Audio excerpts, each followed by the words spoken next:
할렐루야, 진리의 말씀과 그리스도의 사랑으로 충만해지시길 축복합니다.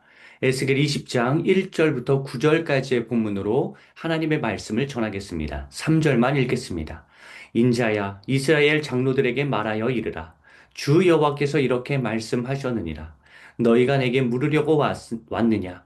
내가 나의 목숨을 걸고 맹세하거니와 너희가 내게 묻기를 내가 용납하지 아니하리라.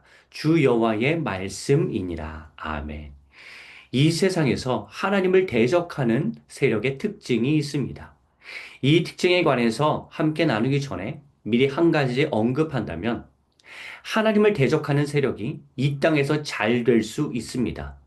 이 세상이 하나님의 뜻대로만 흘러가지 않고 하나님의 뜻을 가로막는 사탄의 무리와 결탁되어 있기 때문에 불의한 세력이더라도 죄악의 세력과 합세해서 이 땅에서 탄탄대로를 걸을 수 있습니다. 어떤 측면에서 본다면 하나님 앞에서 정직한 사람보다 어둠의 무리와 모종의 거래를 해야만 이 세상에서 성공할 수 있기도 합니다. 그러므로 우리는 겉모습만 보고 결과만 보고 판단해서는 안 됩니다. 어떤 사람이, 어떤 그룹이 출세가도를 달린다고 해서 무조건 그 사람이, 그 그룹이 하나님의 뜻대로 산다고 볼 수 없습니다. 하나님이 복을 주셔서 성공가도를 달리는구나 라고 속단해서는 안 됩니다. 우리는 오늘 본문에 나온 하나님을 대적하는 무리의 특징 두 가지를 함께 나누면서 그러한 세력이 하나님이 창조하신 이 세상을 더는 망가뜨리지 못하도록 주의하고 내가 그 나쁜 모습을 담지 않도록 노력해야 합니다. 하나님을 대적하는 세력의 특징 첫 번째, 진실하지 않습니다.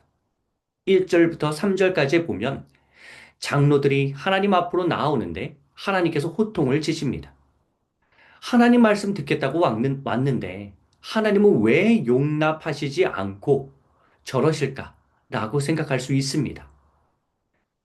겉으로 보면 그럴듯해 보이죠? 하지만 하나님 앞으로 온 장로들의 속마음은 썩어 있습니다.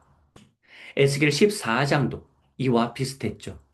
하나님께서는 그들의 마음의 중심을 보시고 그들을 받아들이지 않으신 겁니다.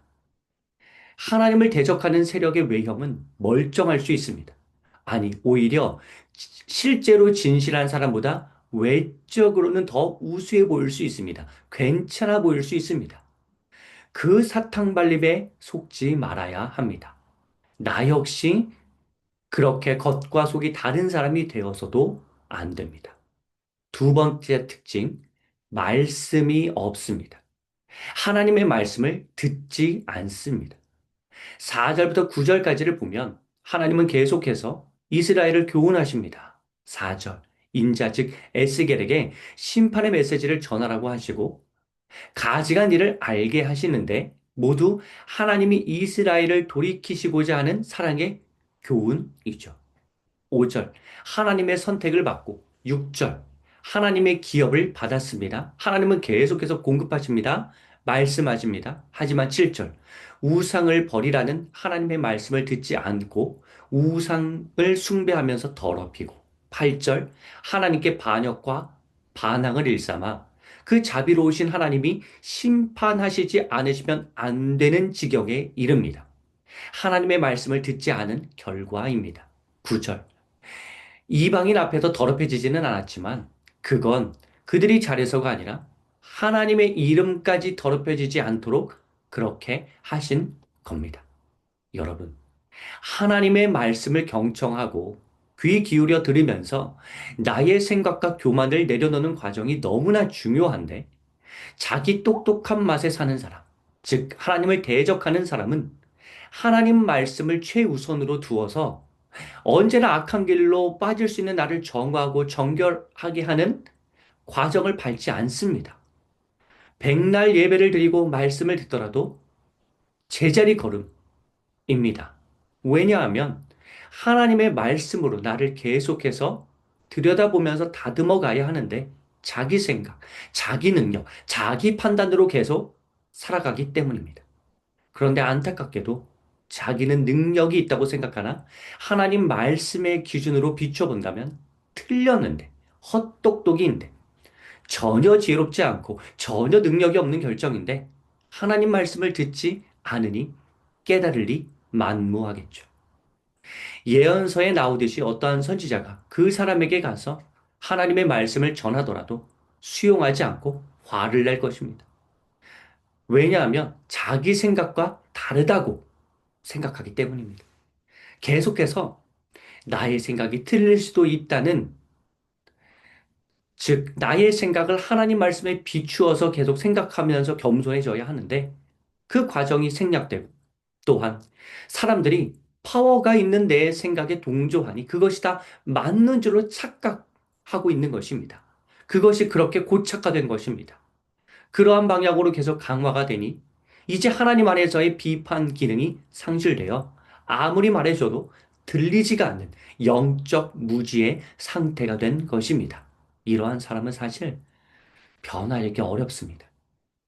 삶의 자리에서 이게 어떻게 드러나냐면 하나님의 귀한 말씀을 들었는데 감동이 없는 겁니다. 감격이 없는 겁니다. 보통 잘 준비된 하나님의 말씀에는 은혜가 있어서 감동과 깨달음이 몰려오고 이를 다른 사람들과 나누려고 하는데 대화의 내용에서 하나님의 말씀을 통해 깨닫고 이를 실천한 경험이 있어야 하는데 거의 없는 겁니다. 뭔가 흉내내는 것 같고 말씀이 있는 것처럼 착각에 빠질 수는 있는데 진정한 하나님 말씀 체험으로 인한 감동이 매일 일어나지 않으니 문제인 겁니다. 이처럼 진실이 없고 말씀이 없는 사람이 윗자리에 앉아 있다면 그 공동체는 큰 위기를 자초하게 됩니다. 만일 나에게 진실과 말씀이 부족하다면 큰 화를 겪게 될 것입니다. 7절. 스스로 더럽히는 이란 나는 괜찮을 줄 알았던, 나는 괜찮게 여겼던 그 결정이 스스로를 무너뜨리는 판단으로 작용한다는 의미입니다. 사랑하는 성도 여러분, 우리 안에 진실함이 있습니까? 하나님 앞으로 언제나 정직하게 나아갑니까? 하나님과의 만남 자체가 기쁘고 즐겁습니까? 하나님의 말씀으로 나를 바라보면서 늘 깊은 회개와 깨달음으로 조금씩 변화하고 있습니까? 이 모든 일련의 과정이 없다면 우리는 계속해서 패착을 두게, 자충수를 두게 될 것입니다. 자기 무덤을 파는 형국이 될 것입니다. 그러므로 늘 진실하십시오. 하나님의 말씀을 사모하십시오. 진실과 말씀으로 살아가는 삶이 되기를 축복합니다.